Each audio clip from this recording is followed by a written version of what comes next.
পৃথিবীতে যে কাজই করবেন আল্লাহর সন্তুষ্টির জন্য করবেন।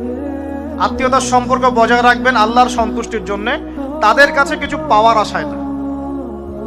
যখনই আপনি কারো কাছে কিছু পাওয়ার আশা করবেন আপনি কষ্ট পাবেন। যখনই কারো কাছে কিছু পাওয়ার আশা করবেন আপনি কষ্ট পাবেন। কারো কাছে এত বেশি পাওয়ার আশা করবেন না। কার কাছে পাওয়ার আশা করবেন?